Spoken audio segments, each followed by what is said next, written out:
Hi everyone, कैसे हैं आप सभी लोग। तो आज हम लोग एसआईआर का फॉर्म फिल करना सीखेंगे। क्या सीखेंगे? एसआईआर का फॉर्म फिल करना। क्योंकि इससे पहले बिहार में एसआईआर हो चुका है और अब यूपी में एसआईआर हो रहा है, ठीक है। और अगर ये फॉर्म आपको नहीं मिला है, ठीक है, तो आप अपने बीएलओ से संपर्क करके बीएलओ से संपर्क करके ये फॉर्म को प्राप्त कर सकते हो। और हाँ, ये फॉर्म उसी का भरा जाएगा जो पहले से वोट दे रहा है।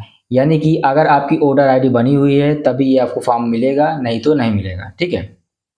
अब ये फॉर्म जब आप भर रहे होंगे तो आपको दो तीन चीज़ों का बहुत ध्यान रखना है। इसमें तीन कॉलम है। पहला कॉलम है ये वाला, ठीक है, और दूसरा कॉलम है ये, और तीसरा ये। इन तीनों कॉलम को आपको बहुत ही ध्यान से भरना है, ठीक है। इन तीनों कॉलम में आपको थोड़ा भी मिस्टेक नहीं करना है, क्योंकि अगर थोड़ा भी मिस्टेक किए तो आपको बाद में बहुत ज़्यादा प्रॉब्लम हो सकती है, ठीक है। इसलिए बहुत ही ध्यान से भरना। तो सबसे पहले जब आपको ये फॉर्म मिलेगा तो उसमें यहाँ पे आपका नाम लिखा होगा, ठीक है, वो चेक कर लीजिएगा। फिर आपकी यहाँ पे ईपीआईसी लिखा हुआ है। ईपीआईसी क्या होती है? ईपीआईसी जब आप अपना वोटर आईडी देखोगे ना, तो वोटर आईडी में जो सबसे ऊपर लिखा हुआ था, क्या होता है? सबसे ऊपर लिखा जो नंबर रहता है उसे हम लोग ईपीआईसी संख्या बोलते हैं, ठीक है। तो वहाँ से आप लोग देख सकते हो। फिर यहाँ पे आपका पता लिखा होगा, फिर क्रम संख्या, भाग संख्या, वो तो आपको पीडीएफ मिल जाएगी, ठीक है। यहाँ पे आपका क्यूआर कोड रहेगा। यहाँ पे आपका 2003 की, अगर आपने 2003 में फ़ोटो मतलब आपने दिया है वोट वोट, तो यहाँ पे आपका 2003 की फ़ोटो रहेगी। और यहाँ पे आपको अपनी वर्तमान फ़ोटो लगाना है, यानी कि आप कोई फ़ोटो बनवाया हुआ है, ठीक है, तो यहाँ पे आपको अपनी वर्तमान फ़ोटो लगाना है, ठीक है। अब हम लोग देखते हैं कि फॉर्म को कैसे फिल करना है। तो देखो, सबसे पहले आप दिया हुआ है जन्म तिथि, ठीक है, तो यहाँ पे आपको जन्म तिथि लिख देना। मान लीजिए मैंने लिख दिया 16/10/2007। आपका जो भी है वो आप लिख सकते हो, ठीक है। फिर नीचे दिया हुआ है आधार संख्या, ठीक है, तो यहाँ पे आपको क्या करना है? आधार संख्या मैंने एग्जाम्पल में लिखा हुआ है, ये मैंने मान लीजिए आधार संख्या। आपका जो आधार संख्या होगा आप वो डालिएगा। फिर नीचे आपको डालना है मोबाइल नंबर, तो यहाँ पे क्या करना है? आपको मोबाइल नंबर फिल कर देना है। फिर यहाँ पे डालना है पिता या अभिभावक का नाम। तो यहाँ पे आपका पिता है, ठीक है, तो पिता का नाम डालना है। पिता किसके पिता?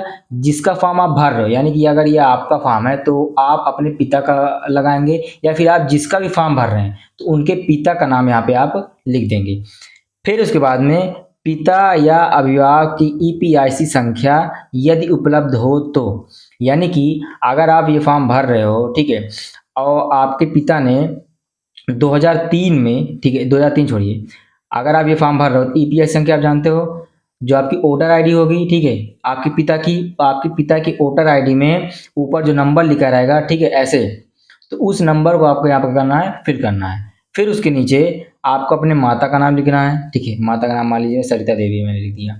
फिर उनका भी आपको यहाँ पे उसके नीचे ईपीआईसी संख्या लिखना, अगर हो तो, नहीं हो तो आप इस क्या करना, फिल इन द ब्लैंक छोड़ सकते हो, ठीक है, इसको भी छोड़ सकते हो अगर इनकी है तो, और नहीं है तो छोड़ सकते हो, ठीक है। फिर उसके नीचे लिखना है पति या पत्नी का नाम यदि लागू हो, यानी कि अगर ये जिनका आप फॉर्म भर रहे हो, ठीक है, वो लेडीज़ हैं तो इनके पति का नाम अगर शादी हो गई तो, या फिर अगर वो जेंट्स हैं तो इनकी पत्नी का नाम लिखना है अगर उनकी शादी हो गई तो। अगर नहीं हुई है तो आप फिल इन द ब्लैंक छोड़ सकते हो, ठीक है, और उनकी भी आपको ईपीआईसी संख्या यहाँ पे लिखनी है, ठीक है। अगर मान लो शादी नहीं हुआ है तो आप इन दोनों क्या कर सकते हो? छोड़ सकते हो, क्योंकि शादी नहीं हुआ है तो छोड़ सकते हो, ठीक है। फिर उसके बाद में आपको ध्यान से इस सेक्शन को आपको ध्यान से समझना है। देखो, अगर आपने 2003 में वोट दिया है, ठीक है, कब? आपने अगर 2003 में वोट दिया हुआ है तब आपको ये वाला फॉर्म भरना है।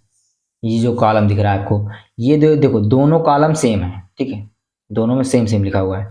लेकिन अगर आप 2003 में वोट दिए, मान लीजिए आपकी उम्र 28 साल 29 साल है, आपने 2003 में वोट दिया है, तब आप इस वाले कॉलम को भरोगे।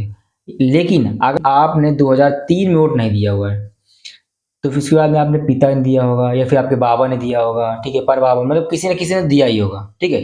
तो आपको ये वाला फॉर्म ना भर के, मतलब ये वाला कॉलम नहीं भरना है, आपको ये वाला कॉलम भरना है। यानी कि अगर 2003 में आपने वोट दिया है तो ये वाला फॉर्म, अगर आपने वोट नहीं दिया है, आपके पिता ने या फिर आपके माता ने दिया है, तो आपको ये वाला फॉर्म भरना है, ठीक है।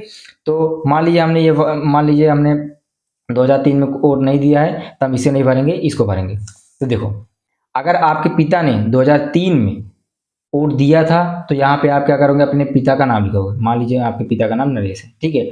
फिर उसके बाद में उनकी ईपीआईसी संख्या लिखोगे। ईपीआईसी संख्या तो आप जान ही गए हो, ईपीआईसी संख्या यहाँ पे भर दोगे। फिर उनके संबंधी का नाम, जब आप लिस्ट देखोगे 2003 की, तब वहाँ पे आपके पिता के नाम के जस्ट बगल में जो जिनका नाम लिखा रहेगा उनको आपको यहाँ पे लिखना है, ठीक है। फिर दिया हुआ है संबंध। संबंध में क्या करना है, संबंध में आपको जिनका फॉर्म आप भर रहे हो उनसे इनका क्या संबंध है। जैसे कि आप अगर अपना फॉर्म भर रहे हो तो ये क्या है, आपके पिता, तो यहाँ पे लिखना है पिता। अगर आप यहाँ पे अपनी माता का नाम लिख रहे हो, यहाँ पे आप लिखोगे माता, ठीक है। तो ऐसे लिखना है।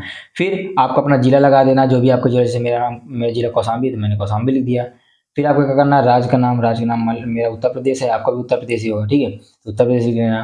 फिर आपका लिखना है विधानसभा निर्वाचित क्षेत्र का नाम, जो भी आपको पड़ता हो, ठीक है, वो आप यहाँ पे लिख दोगे। फिर उसके बाद में दिखा है विधानसभा निर्वाचित क्षेत्र की संख्या। जब आप 2003 की वोटर लिस्ट की जो पीडीएफ है उसे खोलोगे, तब वहाँ पे लिखा होगा विधानसभा निर्वाचित क्षेत्र की संख्या, उसे आपको यहाँ पे फिल करना है। और उसकी बगल में आपको सबसे ऊपर भाग संख्या दिख जाएगा, तो भाग संख्या आपको फिल करना है। और क्रम संख्या, भाग संख्या की बगल में ही क्रम संख्या लिखी होगी, तो उसको भी आपको क्या करना है, फिल करना है, यानी कि आपका कौन से क्रम पे नाम है, ठीक है। इस तरीके से आपका एसआईआर का फॉर्म क्या हो जाएगा, फिल हो जाएगा, ठीक है।